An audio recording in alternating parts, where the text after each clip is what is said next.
Hello legends. तो कैसे हो आप लोग? आप सभी का स्वागत है अनोवन लेजेंड के ब्रांड एपिसोड में।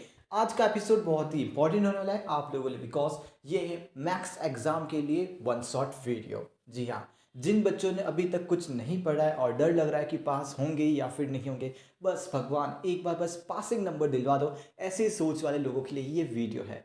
बिकॉज इस वीडियो में हम डिस्कस करने जा रहे हैं most easy and important topics and formulas जो कि आपकी हेल्प करेंगे, एटलीस्ट पास तो हो ही जाओगे इनसे, और क्या पता उनसे थोड़ा बहुत नंबर और भी आ जाए तो। So without wasting time let's start. सबसे पहले चैप्टर नंबर 1, इसमें जो एक इंपॉर्टेंट टॉपिक है वो है HCF और LCM निकालना। ये वैसे बचपन से निकालते आए हैं, लेकिन यहाँ पर थोड़ा सा डिफरेंट है। इसके लिए हमें एक बात जाननी होगी। एक टाइप ऑफ नंबर्स होते हैं जिन्हें बोलते हैं प्राइम नंबर्स, और एक होते हैं कंपोजिट नंबर। प्राइम नंबर्स वो जो कि सिर्फ और सिर्फ खुद से ही डिवाइड होते हैं या फिर 1 से डिवाइड होते हैं, और दूसरे होते हैं कॉम्पोजिट नंबर्स जो कि डिवाइड हो सकते हैं किसी भी नंबर से। तो फिर यहाँ पर क्या बताया, आप किसी भी कॉम्पोजिट नंबर को in the form of multiplication of prime factors आप लिख सकते हो। लाइक 6 को अपन कैसे लिख सकते हैं? 2 × 3। 9 को कैसे लिख सकते हैं? 3 × 3। ऐसे ही एंड जो पावर्स बढ़ती जाएगी साथ में, जैसे कि दो बहुत बार लिखा हुआ तो फिर आप उनको बार बार नहीं लिखोगे, बल्कि उसके साथ उसकी पावर लगा दोगे। सो इन द सेम वे हमें यहाँ पर HCF और LCM निकालना है। तो फिर यहाँ पर सिंपल सा पर लिखा हुआ है, अगर आपको HCF निकालना तो फिर product of smallest power of each common prime factor in the number निकालना पड़ेगा। उसके लिए प्राइम फैक्टराइजेशन करना आना चाहिए। आई थिंक सो वो तो सबको करना आता ही होगा।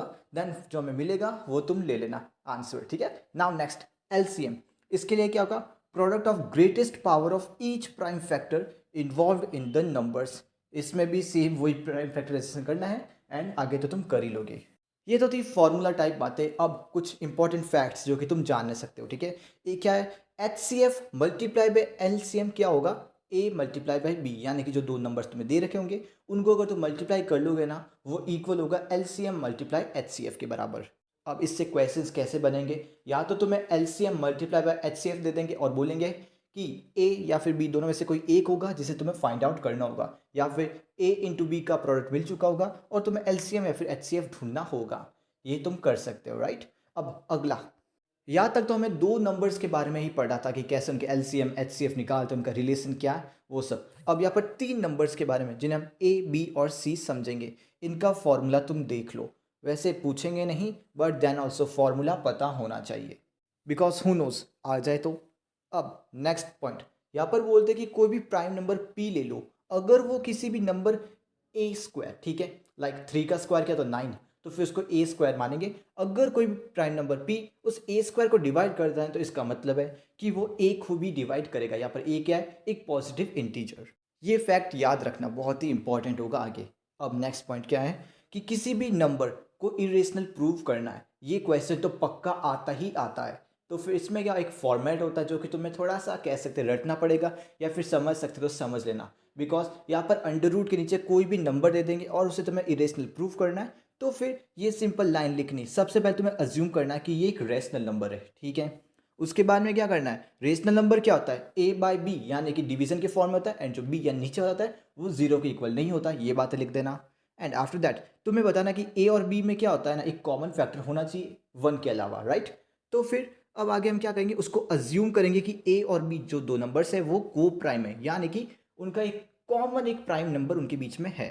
अब थोड़ी बहुत इक्वेशन को आगे पीछे कर लेना है, तो मिलेगा B अंडर रूट वो नंबर इक्वल्स टू A। अब क्या करेंगे? उनको स्क्वायरिंग बोथ साइड कर देंगे।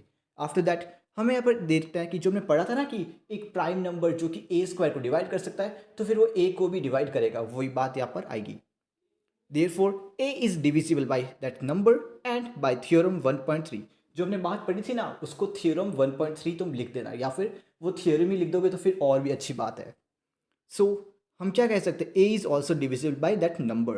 Now A equals to that number multiplied by C for some integer C। यहाँ पर C क्या है? कोई भी एक पर्टिकुलर नंबर है, इंटीजर है, राइट। तो अब हम सब्स्टिट्यूट करेंगे A को उसके साथ में, तो फिर हमें मिलेगा that number multiply by B² equals to that number का स्क्वायर एंड C²। सो इसको थोड़ा और कर दो, तो फिर फाइनली हमें पता क्या चलेगा कि B² भी डिविजिबल है। अब B भी डिविजिबल होगा, क्योंकि B² का डिविजिबल है तो फिर B भी तो होगा ही ना यार। देयरफॉर A और B दोनों का एक कॉमन फैक्टर होगा, वो नंबर, राइट। अब इसके बाद में हम क्या देखते हैं, बट ये फैक्ट तो कॉन्ट्रडिक्ट कर रहा है ना, यानी कि इसको गलत साबित कर रहा है कि ये कोप्राइम होगा। सो इसके चलते हम क्या कह सकते हैं कि ये एक गलत अजम्पशन था, दैट इज ये आपका एक इरेशनल नंबर है। यही फॉर्मेट है जो कि तुम्हें याद करना होगा, एंड जो भी नंबर आए उसको इसकी जगह पर रख दो और तुम्हारा ये प्रूव हो जाएगा। 2 से 3 नंबर तो तुम्हें मिलके ही रहेंगे। अब नेक्स्ट इसी की तरीके से एक अलग नंबर है, उसमें क्या होगा, एक रेशनल नंबर तुम्हें एक इरेशनल नंबर के साथ जुड़ा हुआ मिल जाएगा by the help of any operation, multiplication, division, minus, add, कुछ भी करके तुम्हें दे देंगे। और यहाँ पर नीचे मैंने फॉर्मेट देखा हुआ है, तुम देख लेना, ठीक है, उससे क्वेश्चंस तुम्हारे आराम से हो जाएंगे। Now chapter number 2, polynomials. Polynomials क्या होते हैं वो तो तुम्हें पता ही होंगे, नहीं पता वापस बता देते हैं कि जो भी x की पावर जितनी बढ़ती जाएगी ना, उतना ही वो पॉलिनोमियल बढ़ता जाएगा। अगर x की पावर 1 है तो फिर वो एक लीनियर पॉलिनोमियल होगा, अगर x की पावर 2 है तो फिर वो एक क्वाड्रेटिक पॉलिनोमियल होगा, अगर 3 है तो फिर क्यूबिक, एंड अगर 3 से ज़्यादा है तो फिर ये तो पॉलिनोमियल ही है। दैट इज़ जो x की डिग्री होगी उससे हमें पता चलेगा कि ये लीनियर है, क्यूबिक है या फिर क्वाड्रेटिक है, राइट। अब यहाँ पर सिंपल से जो a b यानी कि जो लेटर्स है ना उन्हें बोलते हैं कोफिशिएंट ऑफ x। अब यहाँ पर x क्या है, एक वेरिएबल, वेरिएबल यानी कि ये चेंज होता रहता है, जो कि यहाँ पर x है। और c क्या होता है, कांस्टेंट, यानी कि एक फिक्स नंबर जो कभी चेंज नहीं होगा भले आप कुछ भी कर लो। एक बात जो मैं ऑलरेडी बता चुका हूँ वो है डिग्री क्या होती है, highest power of a polynomial. अब नेक्स्ट, अब zeros of a linear polynomial कैसे निकालोगे। लीनियर पॉलिनोमियल में क्या होता है, एक ही x होता है यानी कि वेरिएबल होता है, उसकी पावर भी 1 ही होती है। अब उसके जीरोस, जीरोस का मतलब क्या होता है, उसका सॉल्यूशन, यानी कि x की जगह पर आप ऐसा कौन सा नंबर रखोगे कि वो जो पॉलिनोमियल है ना वो जीरो बन जाएगा। तो फिर इसका सिंपल सा फॉर्मूला है वो है -b डिवाइडेड बाई a, जिसको हम तुम समझ सकते हो minus of constant divided by coefficient of x। ये फॉर्मूला इंपॉर्टेंट है, याद रख लेना। यहाँ पर तुम्हें एक ही आंसर यानी कि एक ही जीरो देखने को मिलेगा, बिकॉज जो x की पावर होगी, जो डिग्री होगी, उतने ही तुम्हें सॉल्यूशन देखने को मिलेंगे। लीनियर में एक ही डिग्री तो फिर एक ही सॉल्यूशन मिलेगा, क्वाड्रेटिक के अंदर पावर 2 है तो फिर 2 सॉल्यूशन मिलेंगे, और क्यूबिक के अंदर 3 सॉल्यूशन मिलेंगे, राइट। तो फिर अब एक तो ये तरीका हो गया एल्जेब्रिक, एक होता है ग्राफिकल मेथड। इससे रिलेटेड क्वेश्चन आ जाए तो फिर कैसे करना सिंपल समझ लो।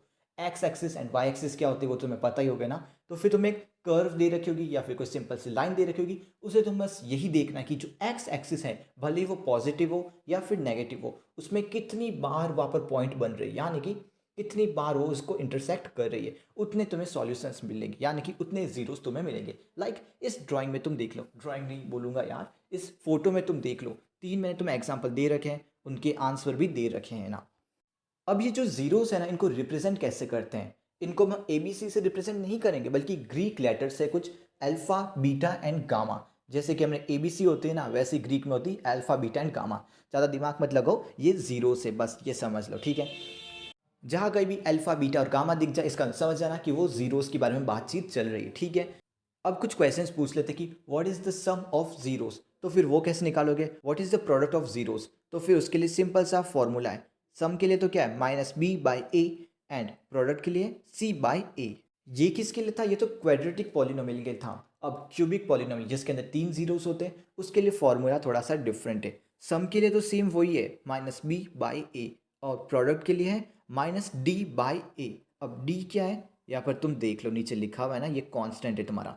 अब इस एक और पॉइंट तुम्हें यहाँ पर मिल जाएगा, यानी कि एक और क्वेश्चन बन सकता है, किस तरीके से बोलेंगे what is the sum of products, उसके लिए आंसर होगा c/a। ये फॉर्मूलाज तुम याद कर लोगे, एटलीस्ट फॉर्मूला लिख दोगे तो फिर तुम कुछ ना कुछ नंबर तो तुम्हें मिल ही जाएंगे एटलीस्ट। और हाँ, कभी कभार तुम्हें पूछ लेंगे कि जनरल फॉर्म क्या है, स्टैंडर्ड फॉर्मूला क्या है किसी भी क्वाड्रेटिक या फिर क्यूबिक पॉलिनोमियल का, तो फिर यहाँ पर नीचे लिखा हुआ है, वो तुम देख लो, इंपॉर्टेंट हो सकता है। नाउ चैप्टर नंबर 3, इसमें इंपॉर्टेंट क्या है, सबसे पहली बात, पेयर ऑफ लीनियर इक्वेशंस या फिर लाइंस क्या होती है। कोई भी इक्वेशन कब बनता है, जब आप किसी भी पॉलिनोमियल को इक्वेट कर देते हो टू जीरो। अब पॉलिनोमियल और इक्वेशंस में क्या फ़र्क है, बस एक इक्वेशन के साइन का, यानी कि इक्वेट के साइन का। अगर साइड में जीरो लग जाता है तो फिर वो इक्वेशन बन जाती है। अब देखो, पेयर का मतलब क्या होता है, जोड़ा, यानी कि दो। यहाँ पर दो लाइन्स के जो इक्वेशन दे रखी है उनको देखो तुम, a1x plus b1y plus c1 equals to zero. वैसे ही दूसरी लाइन है a2x plus b2y plus c2 zero. ये दो लाइंस दे रखी है। अब तुम्हें ग्राफिकली पहचानो या फिर एल्जेब्रिकली तुम्हें पहचानना कि इसके कितने सॉल्यूशंस है और ये कौन सी लाइन बन रही है। तो फिर इसका सिंपल सा तरीका है, तुम देख लो, जो A1 डिवाइडेड बाई A2 करो और B1 डिवाइडेड बाई B2 करो और C1 डिवाइडेड बाई C2 करो। सबसे पहले स्टेप, अगर A1 डिवाइडेड बाई A2 ही अगर B1 डिवाइडेड बाई B2 के अनइक्वल हो जाए तो इसका मतलब क्या होगा, इंटरसेक्शन होगा, यानी कि इंटरसेक्टिंग लाइंस बनेगी और इसका सिर्फ और सिर्फ एक पॉइंट है ना, इसलिए यहाँ पर एक ही सॉल्यूशन आपको देखने को मिलेगा। ये तो पहला ऑप्शन। दूसरा ऑप्शन, अगर A1 divided by A2, B1 divided by B2 और C1 डिवाइड बाई C2 अगर ये सब इक्वल हो जाता है ना, तो इसका मतलब क्या होता है, वो दोनों लाइंस एक दूसरे के ऊपर कोइंसिडेंट है, यानी कि बहुत सारे पॉइंट्स बन रहे ना, तो फिर इनफाइनाइटली मैनी सॉल्यूशंस आपको देखने को मिलेंगे।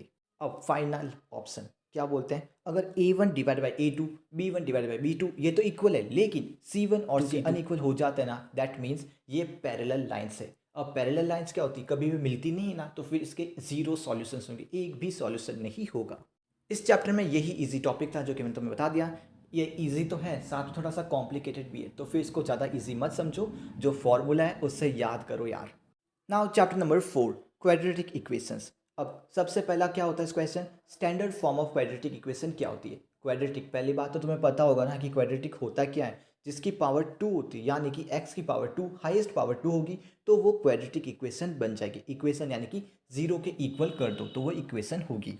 पॉलिनोमियल चैप्टर के अंदर जो हमने जीरोस पढ़े थे, यानी कि जीरोस ऑफ अ पॉलिनोमियल, यानी कि उसके सॉल्यूशन, उसको यहाँ पर रूट्स कहा गया है। बात एक ही है, ठीक है।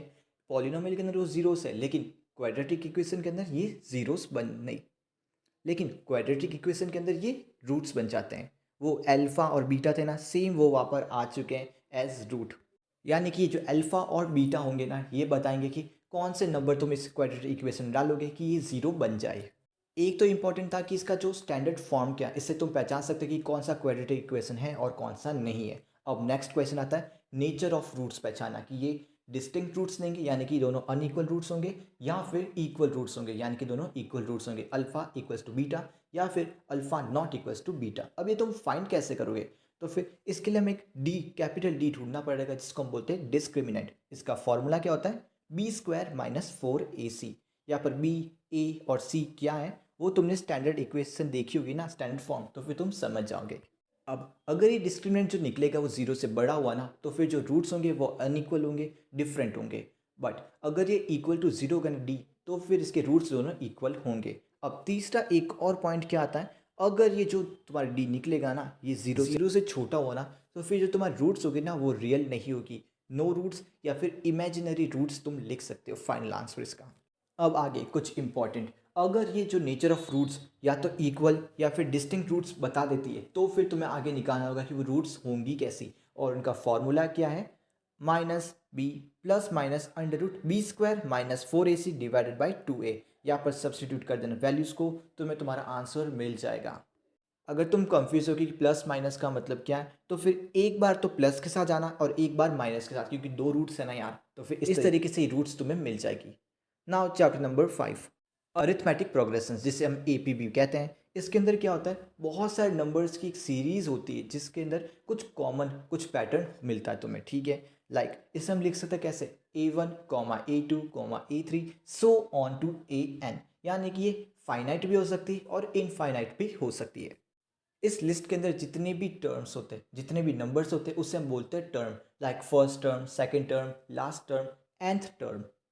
अब इस अरिथमेटिक प्रोग्रेशन यानी कि AP में एक खासियत क्या है, कि जो भी प्रीसीडिंग टर्म होगा और जो सक्सीडिंग टर्म होगा ना, उनके बीच में एक कॉमन डिफरेंस जरूर होगा, जिसे हम स्मॉल d कहते हैं, कॉमन डिफरेंस। अब क्वेश्चन कैसे बन सकता है, तुम्हें पूछ लेंगे what is the general form of AP, तो फिर वो क्या है, A plus D, A plus 2d, A plus 3d, ऐसे ही आगे बढ़ता जाएगा, यानी कि d के आगे एक्स्ट्रा नंबर लगते जाओ और वो तुम्हारी AP बढ़ती जाएगी। जैसे मैं तुम्हें कहा था ना कि एक तो होती है फाइनाइट और एक होती है इनफाइनाइट AP, तो फिर जो फाइनाइट होती है यानी कि जिसमें एंड होता है, तो फिर उसका जो लास्ट टर्म होता है उसको हम L से डिनोट करते हैं। नाउ अब अगर तुम्हें कोई भी AP दे रखी हो जिसमें 3 टर्म है, जैसे A, B और C, उसमें तुम्हें A और C दे रखे हो और B नहीं दे रखा हो, तो फिर तुम कैसे फाइंड आउट करोगे, उसका फॉर्मूला है A plus C divided by 2। इससे हम बोलते हैं arithmetic mean of A and C। ये जो मैं तुम्हें कह रहा हूँ बहुत ही इंपॉर्टेंट है, अगर एक भी अगर इनमें से कुछ आता है तो फिर तुम्हारा कितना फ़ायदेमंद होगा तुम सोच नहीं सकते, तो फिर प्लीज़ इसको थोड़ा ढंग से समझ लेना। अब इस चैप्टर के कुछ मेन टॉपिक्स क्या हैं, एक तो बोल देंगे कि तुम्हें कोई भी nth टर्म दे रखी होगी, लाइक 5वीं टर्म, 12वीं टर्म या फिर कोई भी टर्म दे रखी होगी, और कहेंगे कि इसका तुम सम बताओ कि भाई कि ये जो AP है इसके सारे टर्म्स का सम क्या होगा उस nth टर्म तक। तो उसका फॉर्मूला यहाँ पर दे रखा है। और अगर तुम्हें सिर्फ और सिर्फ फर्स्ट टर्म और लास्ट टर्म दे रखी हो तो फिर उसका भी फॉर्मूला दे रखा है, यानी कि कॉमन डिफरेंस मिसिंग हो तो फिर तुम कैसे निकालोगे। ये तो सम की बात हो गई। और एक फाइनल पॉइंट जो है कि किसी भी nth टर्म को ढूंढना हो किसी भी AP के अंदर, तो फिर वो तुम कैसे ढूंढोगे, उसका फॉर्मूला भी यहाँ पर दे रखा है। ये फॉर्मूला से अगर तुम लिख दोगे तो फिर तुम एटलीस्ट कुछ ना कुछ सब्स्टिट्यूट वैल्यू तो कर ही लो, यानी कि तुम्हें ये इंपॉर्टेंट एंड ईजी फॉर्मूलाज की ही वीडियो, तो फिर बेफिक्र रहो, तुम इनको याद कर सकते हो। अब चैप्टर नंबर 6 में कराऊंगा नहीं, क्योंकि बहुत ही बड़ा चैप्टर है और इसमें कोई ऐसा एज पर इजी फॉर्मूला है नहीं जो तुम याद कर लोगे और तुम्हारा काम बन जाएगा, बहुत टिपिकल है जो कि मैं नहीं कराऊंगा। अब chapter number 7, coordinate geometry. Coordinate geometry के लिए हम तुम्हें पता होना चाहिए कि ग्राफ पेपर की ज़रूरत होती है, यानी कि सब कुछ ग्राफ पेपर पे चलने वाला है। इसमें जो कोऑर्डिनेट एक्सेस होती है ना, इसके अंदर एक एक्स एक्सिस होती है और एक वाई एक्सिस होगी, इतना तो पता है ना यार। तो इसके अंदर कोई भी एक पॉइंट होगा ना, तो फिर उसको तुम डिफाइन कैसे करोगे, ब्रैकेट एक्स कॉमा वाई, ये इसकी कोऑर्डिनेट होगी, यानी कि एक पॉइंट कहाँ पर सिचुएटेड है वो तुम्हें पता चलेगा। जो एक्स होगी ना वो तुम्हें बताएगी कि तुम्हारी कौन सी एक्स कोऑर्डिनेट है, यानी कि वाई एक्सिस से दूरी कितनी है, और जो वाई कोऑर्डिनेट होगी वो तुम्हें बताएगी एक्स एक्सिस से दूरी कितनी है। इनके नाम दे रखे, इंपॉर्टेंट है। जो वाई कोऑर्डिनेट होगा उसको बोलेंगे ऑर्डिनेट, और जो एक्स कोऑर्डिनेट होगा उसे बोल देंगे एब्सिसा। ये इंपॉर्टेंट है, याद रख लेना। अब इस चैप्टर में दो इंपॉर्टेंट फार्मूलाज है जो कि तुम्हें ध्यान रखने होंगे। एक तो है डिस्टेंस फार्मूला, यानी कि कोई भी लाइन दे रखी है उस कोऑर्डिनेट एक्सिस में, जिसे हम बोलेंगे PQ, एंड उसके पॉइंट्स भी तुम्हें गिवन होंगे एटलीस्ट। तो फिर तुम्हें फाइंड आउट करना है कि उसका डिस्टेंस कितना होगा, तो उसका फॉर्मूला तुम देख लेना, राइट। नेक्स्ट, अगर तुम्हें कोई भी पॉइंट दे रखा ओरिजिन से उसकी डिस्टेंस फाइंड आउट करनी हो तो फिर उसका फॉर्मूला सिंपल सा है, √x² + y², ये इसका फॉर्मूला होगा। और हाँ, जो आंसर लगे ना उसके पीछे यूनिट जरूर लगा देना। यूनिट मतलब कि UNIT, कोई सेंटीमीटर वगैरह नहीं लिखना, सिर्फ यूनिट लिखना है। नेक्स्ट टॉपिक है इसमें कि अगर तुम्हें सेक्शन फार्मूला निकालना हो, या पर इंटरनली के लिए या फिर एक्सटर्नली के लिए, कि तुम्हें कोई भी लाइन दे रखी हो, उसमें एक पॉइंट है जो कि उसको लाइन को दो हिस्सों में बांट रहा है, रेशियोज में M1 और M2 में, तो फिर वो तुम्हें रेशियोज फाइंड आउट करने होंगे, या फिर तुम्हें रेशियोज दे रखे होंगे और तुम्हें वो पॉइंट फाइंड आउट करना होगा, यानी कि उसके कोऑर्डिनेट फाइंड आउट करने होंगे। तो ये रहा उसका फॉर्मूला, याद कर लो भाई, बहुत ईजी है, तुम कर सकते हो, I believe in you. So chapter number 7 में इतना ही था, फॉर्मूलाज तुम याद कर लेना। अब चैप्टर नंबर 8, ट्रिग्नोमेट्री, जो कि डिफिकल्ट से भी डिफिकल्ट है, तुम्हें लगता होगा बट ऐसा कुछ नहीं है। मैं तुम्हें इजी टॉपिक्स बता देता हूँ। सबसे पहले ट्रिग्नोमेट्री रिवॉल्व करती है एक ट्राइंगल, एंगल और रेशियोज के आसपास। इसके लिए हमें चाहिए होता है एक राइट एंगल ट्राइंगल, जिसका एक एंगल तो 90 डिग्री होता है, लेकिन जो बाकी के दो एंगल्स है ना वो ही पूरा खेला करके जाते हैं। जैसे हमने वहाँ पर जीरोस में पढ़ा था अल्फा, बीटा और गामा, यहाँ पर एंगल को हम डिनोट करेंगे by a Greek letter that is called theta. Theta theta theta तुमने बहुत सुना होगा, तो फिर इसको थोड़े जान भी लेते हैं। सबसे पहली बात, एक ट्राइंगल के अंदर क्या होता है, एक परपेंडिकुलर यानी कि सीधी लाइन होती है बेस, एक जो हॉरिजॉन्टल लाइन होती है, और जो बीच की लाइन यानी कि हाइपोटेन्यूस, इसके बीच में एक फॉर्मूला में मिलता है पाइथागोरस थ्योरम, जो कि इसमें बहुत ही यूजफुल होने वाला, आगे देखना। हमारे पास में 6 ट्रिग्नोमेट्री रेशियोज होते हैं। पहला होता है साइन थीटा, जिसके हम परपेंडिकुलर बाई हाइपोटेन्यूस यानी कि P/H लिख सकते हैं। कॉस थीटा, जिसका होता है B/H यानी कि base by hypotenuse, and tan theta, जो कि होता है परपेंडिकुलर बाय बेस। अब इसके ही ऑपोजिट क्या होते हैं, कॉस थीटा, जो कि साइन थीटा का जस्ट ऑपोजिट होता है, यानी कि अगर तुमने साइन थीटा निकाल लिया तो फिर तुम इसको थोड़ा सा रिवर्स कर दो, तुम्हें मिल जाएगा कॉसेक थीटा। अब सेम कॉस का ही एक भाई है जिसका नाम है सेक, उसको उल्टा कर दो, और टेन का भाई है कॉट, उसको उल्टा कर दो, तुम्हें मिल जाएगा। अब पाइथागोरस थ्योरम क्या है वो तुम यहाँ पर देख सकते हो। नेक्स्ट, हमारे पास कुछ आइडेंटिटीज है जो कि एक यूजफुल होगी तुम्हारे लिए, अगर एग्जाम में MCQ में पूछ ले तो फिर क्या करोगे। सबसे पहली बात, जो साइन हो या फिर कॉज हो, उसकी जो वैल्यू होगी ना वो 1 से ज़्यादा नहीं जा सकती, कुछ भी कर लो। एंड देन जो कॉजैक है, सैक है, इनकी वैल्यू 1 या फिर 1 से ज़्यादा हो सकती है, बट उससे कम नहीं होगी। हमारे पास में जो आइडेंटिटीज है वो है sine square A plus cos square A equals to 1, यानी कि यहाँ पर ए की जगह तुम कोई भी वैल्यू, कोई भी एंगल रख दोगे ना तो फिर 1 ही आंसर आएगा। ये आइडेंटिटीज वैसे तो प्रूव करने के लिए काम आएगी, लेकिन तुम्हें जनरली पता होना चाहिए, इससे रिलेटेड भी क्वेश्चन आ गए तो। एंड देन एक जो इंपॉर्टेंट बात है वो है ट्रिग्नोमेट्री टेबल, उससे बंदे बहुत ही ज़्यादा डर जाते हैं, तो फिर डरना नहीं है, मैंने एक शॉर्ट वीडियो बना रखा जो तुम देख लेना, पूरी ट्रिग्नोमेट्री टेबल तुम्हें याद हो जाएगी, देख लेना टाइम मिले तो, ठीक है। अब नेक्स्ट, प्रोबेबिलिटी। प्रोबेबिलिटी के बारे में हमने जूनियर क्लास में पढ़ा होगा ना कि भाई कोई भी चीज़ है उसके इवेंट की प्रोबेबिलिटी निकालो, लाइक टोटल आउटकम्स कितने हैं उसको डिवाइड करो तुम्हारे। तो प्रोबेबिलिटी सिंपली होती क्या है यार, जो फेवरेबल आउटकम है यानी कोई भी एक इवेंट ले लो जो तुम्हें पसंद है और डिवाइड करो टोटल आउटकम से, वही तुम्हारी प्रोबेबिलिटी होगी। और probability of any event ranges between 0 and 1, यानी कि ना तो 0 से कम हो सकती और ना ही 1 से ज़्यादा, इनके बीच में ही रिवॉल्व करेगी। इसको तुम या तो फ्रैक्शन के फॉर्म में लिख सकते हो या फिर तुम डेसिमल के फॉर्म में लिख सकते हो इसको। अगर किसी इवेंट की प्रोबेबिलिटी 1 निकलती है ना, यानी कि वो श्योर इवेंट है, यानी कि होकर ही रहेगा। अगर किसी की 0 निकल जाती यानी कि वो कभी होगा नहीं, यानी कि इम्पॉसिबल इवेंट होगा। अब नेक्स्ट पॉइंट, अगर किसी भी वो कोई अगर किसी भी इवेंट के अंदर सिर्फ और सिर्फ एक ही आउटकम होना, तो फिर इसका मतलब समझ जाओ कि ये एक एलिमेंट्री इवेंट होने वाला है। अब नाउ अगर तुम्हें जितने भी इवेंट्स दे रखे तुमने उन सब के आउटकम्स निकाल लिए, प्रोबेबिलिटी निकाल ली और उनका सम करने बैठे ना उन सारी प्रोबेबिलिटीज़ का, तो फिर वो तुम्हें 1 ही देखने को मिलेगा, यानी कि ना तो 1 से कम ना ही 1 से ज़्यादा। ये इंपॉर्टेंट फैक्ट्स है यार, ये MCQ में आते हैं तो फिर याद रख लो। नाउ फाइनल, अगर तुम्हें कोई भी इवेंट दे रखा हो ई, उसके होने की प्रोबेबिलिटी और उसके नहीं होने की यानी कि ई डैश, तो फिर ई बार, तो फिर उनका जो सम होगा वो हमेशा 1 ही होगा। ये इंपॉर्टेंट कुछ फैक्ट्स हैं, कुछ इजी फार्मूलाज हैं जो कि तुम्हें एटलीस्ट पास तो करवा ही देंगे यार। तो फिर मिलते कभी और वैसे तो मिलना होगा नहीं, but then also finally it's a goodbye legends. जय हिंद, जय श्री राम। सो लेजेंड्स, अब तो कभी मिलना होगा नहीं, ये फाइनल वीडियो है तुम्हारे लिए क्योंकि तुम भी यहाँ पर कभी आओगे नहीं। तो फिर गुड बाय लेजेंड्स, मिलते कभी और फ्यूचर ने चाहा तो। जय हिंद, जय भारत, जय श्री राम।